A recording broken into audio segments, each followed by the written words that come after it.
जय श्री गणेश जी, हर हर महादेव। मैं हूँ आचार्य संध्या सक्सेना, माँ लक्ष्मी ज्योतिष आध्यात्मिक संस्थान की तरफ से आप सभी का स्वागत करती हूँ। सभी बड़ों को प्रणाम, छोटों को प्यार, जो मेरे हम उम्र उनको भी बहुत बहुत प्यार और आशीर्वाद। आज का उपाय है उन सभी लोगों के लिए। मुझसे पूछा गया था कि आयु को बढ़ाने के लिए कोई उपाय बताइए। तो बहुत से लोग हैं जो चाहते हैं कि वो ज़िंदगी भर स्वस्थ रहें, सुखी रहें, संपन्न रहें, उनकी आयु बढ़े, या वो चाहते हैं कि उनके प्रिय की आयु अच्छी रहे, बढ़ी रहे। तो आज उसी के लिए कुछ उपाय बताऊंगी। टोटके हैं, उपाय हैं, जो भी समझ लीजिए। उससे पहले मेरा नाम है आचार्य संध्या सक्सेना, माँ लक्ष्मी ज्योतिष आध्यात्मिक संस्थान की तरफ से आप सभी का स्वागत करती हूँ। सभी बड़ों को प्रणाम, छोटों को प्यार, और जो मेरे हम उनको भी प्यार और आशीर्वाद। और हमेशा खुश रहिए, संपन्न रहिए, सुखी रहिए। भगवान श्री गणपति से प्रार्थना करती हूँ कि आप सबके जीवन में बहुत बहुत बहुत प्यार रहे, आशीर्वाद रहे उनका, और वो आपकी सभी जायज़ इच्छाओं को पूरा करें, ऐसी कामना मैं करती हूँ। मैं एक एस्ट्रोलॉजर हूँ, पंडित या तांत्रिक नहीं हूँ। अतः आप मुझसे जब कांटेक्ट करते हैं तो कुछ लड़कियाँ या कुछ लड़के बहस करने लगते हैं, लेकिन मैंने आपसे कहा ना, हाँ, मैं एक एस्ट्रोलॉजर हूँ, तांत्रिक नहीं हूँ, ना पंडित हूँ। ओके, तो इस चीज़ का आपको ध्यान रखना है। आप मुझसे प्रश्न पूछ सकते हैं, आपको जो भी पूछना है मैं आपको जवाब दूंगी। साइकिक रीडर हूँ, इसलिए जब आप मुझसे बात करते हैं तो बिना फोटो को देखे ही मैं आपके बारे में सब कुछ बता सकती हूँ।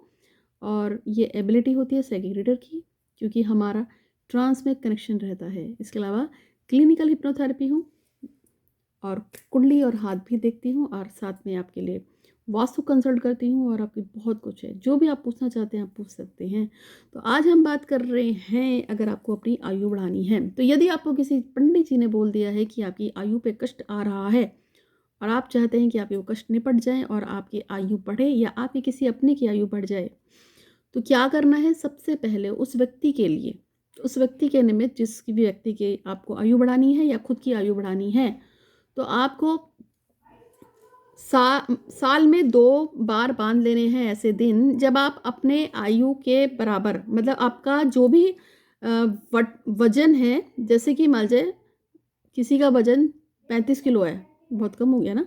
जैसे किसी का वेट 62 केजी है, तो 62 किलो वजन के बराबर में आपको अन्न का दान करना है। और 62 किलो जो, तो जितना भी आपका वेट है उसके बराबर आपको अन्न का दान करना है, जिसमें आपको चावल हो सकता है, आटा हो सकता है, नमक हो सकता है, सरसों का तेल हो सकता है, काली दाल हो सकती है, आप जो भी है। और ये जो आप दान होगा, जो आपने चावल लिया है, अन्न लिया है, दान लिया है, उसका थोड़ा थोड़ा पार्ट लेके अपने सर से लेके पैर तक 7 बार उल्टा उतार कर अमावस वाले दिन, या अपने जन्मदिन के समय पे, या किसी बड़े से पर्व पर, आपको, जैसे कुष्ठ आश्रम है, ऑर्फनेज है, वहाँ दान कर सकते हैं। तो ये है आपका पहला उपाय, जिससे आपकी आयु बढ़ती है। साल में 2 बार आपको उसको कर लेना चाहिए। ये आयु ही नहीं बढ़ाएगा, बल्कि आपकी ज़िंदगी में जो ऑब्स्टिकल्स हैं उनको भी काटने का काम करता है। एक और उपाय है जिसके लिए बोला जाता है कि यदि कोई इसे कर लेता है तो अपनी ज़िंदगी में कुछ भी पा सकता है। और वो क्या होता है? जितनी आपकी उम्र है उतनी चिड़ियाएँ अगर आसमान में उड़ा दें, जैसे कि मान जाए किसी की उम्र 40 वर्ष है, और वो 40 चिड़ियाँ लाकर अपने सर से लेके पैर तक 7 बार घुमाकर उसको आसमान में उड़ा दे। अब 40 चिड़िया कैसे आएंगे? पिंजड़ा लिया, उसमें 40 चिड़ियाँ भरी, और 40 चिड़ियाँ पिंजड़े में भरकर अपने सर से लेके पैर तक 7 बार उल्टा उतार के फिर पिंजड़े का मुंह खोल दिया आसमान की तरफ, तो चिड़िया गई उड़। जैसी चिड़िया उड़ेंगी, आपकी जिंदगी के सारे कष्ट उड़ जाएंगे। दूसरा उपाय। तीसरा उपाय, मैंने ये कराया था एक लड़के को, महमूदाबाद का लड़का है। उसकी ज़िंदगी में कुछ भी अच्छा नहीं हो रहा था, और वो बहुत परेशान था, और उसको वो बोलता था कि समझ में नहीं आता कि मैं क्या करूं। उम्र उसकी कम है, 23-24 साल का लड़का है। हमने कौवा उड़वाया था। तो उसने एक कौवा लिया और अपने सर से लेके पैर तक 7 बार कौवे को उतार कर आसमान में उड़ा दिया। क्या हुआ? उसकी ज़िंदगी की सारी ऑब्स्टिकल्स कट गई। आज वो एक बहुत बड़ी पार्टी में लीडर है, और उसको कौवा उड़ाए हुए मात्र हुए 1.5 साल। पॉलिटिकल कैरियर उसका बड़ा मस्त चल रहा है, इस समय बहुत ऊपर है। जैसे मैंने उसे बोला था वैसे उसने उड़ाया, जैसे बताया था वैसे समझाया था वैसे उसने किया। काश वो मेरा वीडियो देखे, और उसका वो काम हुआ। और आज उससे टॉप लेवल के जो अधिकारी हैं उसके आगे सलाम भरते हैं, और उसको उसका बहुत नाम है। अगर वो थोड़ा सा भी कुछ बोल देता है किसी को, अधिकारी को, तो उसका काम बड़ा जल्दी से होता है, क्योंकि वही पॉलिटिकल लीडर में आ गए हैं। उम्र बहुत कम है, शायद 24 साल का इस समय होगा वो लड़का। 1.5 साल पहले वो मुझे मिला था, जब उसने मुझे अपने कष्ट बताए थे, तब मैंने उसे बोला था कि कौवा उड़ा के देखो तो उसने कौवा उड़ाया था।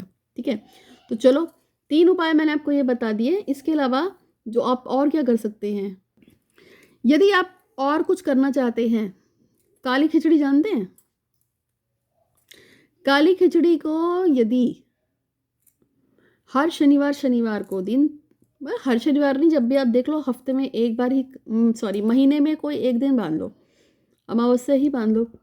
उस दिन शनिवार को दिन या अमावस पे आपको 1.25 किलो काली खिचड़ी बनाइए।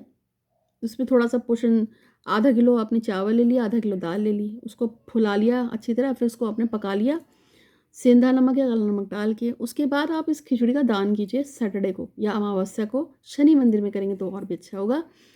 इससे भी आपके ऑब्स्टिकल्स करते हैं। पहले शनिदेव को चढ़ा दीजिए, उसके बाद फिर बांट दीजिए। वैसे नमकीन खिचड़ी बटती है, उसमें नमक डलता नहीं है, लेकिन हम काला नमक डाल सकते हैं, क्योंकि जो शनिदेव हैं उनको काला नमक चढ़ता है। ठीक है, तो ये उपाय मैंने आपको बताया। और क्या कर सकते हैं आयु बढ़ाने के लिए?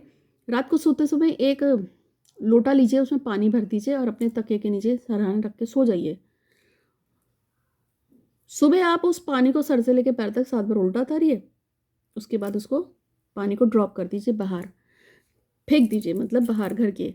इससे भी आपकी आयु भी बढ़ती है और आपके जो भी ऑब्स्टिकल्स हैं वो भी कम हो जाते हैं। तो ये मैंने आपको कुछ उपाय बताए हैं जिससे आपकी आयु भी बढ़ेगी, आपकी परेशानियां भी घटेंगी।